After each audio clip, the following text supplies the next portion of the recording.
Hello, everyone, and welcome to a Degrassi podcast, the first one here in 2016. I'm very delayed on doing the podcast for. I was going to do a kind of look back at the It Goes There special and kind of talk a little bit more about the TV series finale and then the 2 hour movie, Don't Look Back. And time just got the best of me. I kept thinking about it like all the time throughout the summer and throughout the rest of 2015. Never got to it. Um, and I rewatched everything here in preparation for these new Netflix episodes. And of course, people in Canada and people all over the world, have downloaded the episodes now. I guess kind of illegally. But, they are out there, and many people have watched. Personally, I am waiting until Friday, which is just in a few hours from now, for them all to come out. And going to be doing the podcast a little bit differently. I'm going to do one podcast for the first episode 1. Then I'm probably going to do another podcast for like 2, 3, 4, 5. One for 6, 7, 8, 9. And then one for 10. Just kind of grouping them all together because a lot of people are binging. They're watching, the episodes all at once. I'm going to watch all 10 episodes on Friday, tomorrow. And, that's what I want to do. A lot of times reviews from other websites, they'll kind of bunch a few episodes together because a lot of people are watching them. They might not do it all, in one day, but they're doing it in blocks, 2 or 3 or 4 episodes at a time. So that's the way I'm going to be doing it. But really quickly, just want to touch on a few things. A lot of people did want me to do a recap for It Goes There, and I feel bad for making everyone wait. I don't know if anyone even cares anymore. But just for continuity's sake and for my sake to say that I did a recap of, everything, I'm going to put it out there. And just a few quick thoughts, nothing too crazy. Before It Goes There, a lot of good archive footage. I did like seeing all the candid moments with the cast from past and present, and I think they did a really good balance of showing, the original cast. But I hope for more appearances from the original cast members. It would have been really cool to see people or characters like Hazel and Terry and Ashley. And I know that a lot of these actors and actresses are, all over, Canada or the United States. And, it might have been hard to get them to come in. But I think they could have, TeenNick could have tried and approached them and maybe had them send in, like a video that they recorded, at their houses. Just a quick 30 seconds, like, hey, I'm Christina, and I played Terry, back in seasons 1, 2, and 3, and blah, blah, blah. Now this is what I, just a little update on their life. I think it would have been cool. Another thing I really wish that Daniel Clark, who played Sean, would have been involved, especially with all of the Rick shooting moments, the time stand still, because that was really talked about a lot in the special.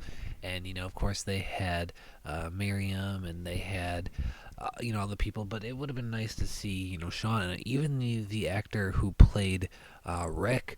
I mean, it would have been great to see him and just to see how it changed his life and how it impacted him. I think that would have been a really great thing to see.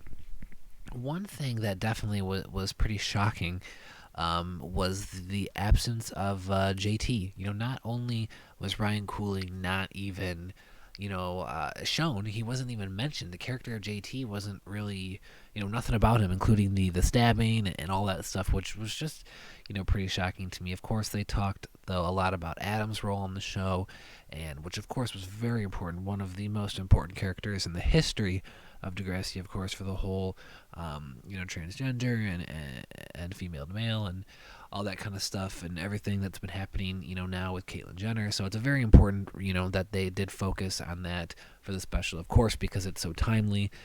There were a lot of great things in the special, talking, of course, about, mental health and everything that Craig went through, and Eli, and, of course, with the shocking suicide, very sad about Cam, and all the coming out stories, things with Marco.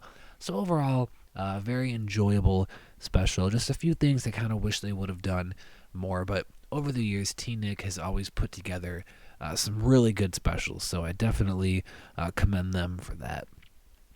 As for the series finale, I put a podcast out already about that and talked in pretty good detail about everything. So go back and check out the last one podcast before this, and you can see all my thoughts. I did rewatch the episode, but I don't really have anything major to say about it, anything new. And then there was that 2 hour special, Don't Look Back. And watching this, for me, the whole tone of the special just felt off.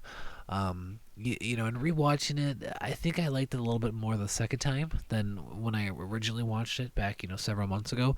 Um, it took place in the summer, obviously, and it did have a summer feel, but it also had like that Halloween October scary feel that I just think it didn't really mesh together at some points. I mean, some points it could have been, they could have split up like the 2 hour block into two 1 hour blocks and been like a Halloween special and like a summer special, because it just, the whole thing with Tristan and and talking to the camera and doing that's kind of that spooky voice and acting like all these crazy things, it to me, and then and it was like summer and bright colors, and then it was happy, and then it was kind of jarring to me.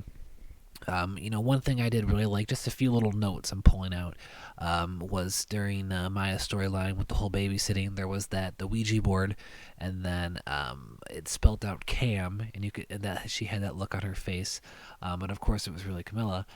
But I like that little nod to Cam, that little note.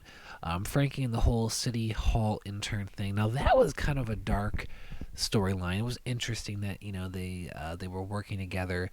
Gloria Chin and was doing this fake kidnapping and trying to get money and all that. So that was a pretty decent plot. And like I said, it wasn't that the plots were just that were bad. It felt like they were trying to do too much and it didn't completely work. But I don't think it was horrible or anything. It was still a fun, way to spend 2 hours. Zoe, I liked all her scenes with Grace. They were really good. Zig, was good in the episode. One thing again with the Halloween, they had a zombie walk. I mean, I've never really heard of that happening in the summer. But I mean, maybe it does. I don't know. But I mean, I definitely heard of it happening, in the fall. So it kind of felt a little weird to me overall, but it was still fun again to see the characters, and it was a nice little bridge to the upcoming Netflix episodes for those who are still waiting in the U.S. So yeah, there we go. And I'll have a few more podcasts coming up in the next few days to talk about those 10 episodes on Netflix. Really excited to watch them. Cannot wait. Dying for some new episodes of Degrassi. Hopefully it will be good. I've really stayed clear off the internet for all spoilers and promos and everything, so I'm going in pretty blind to all this, and I'm excited to kind of just blow through all 10 episodes on Friday. So there you go. Thanks so much, everyone, for listening, and I will talk to you all soon.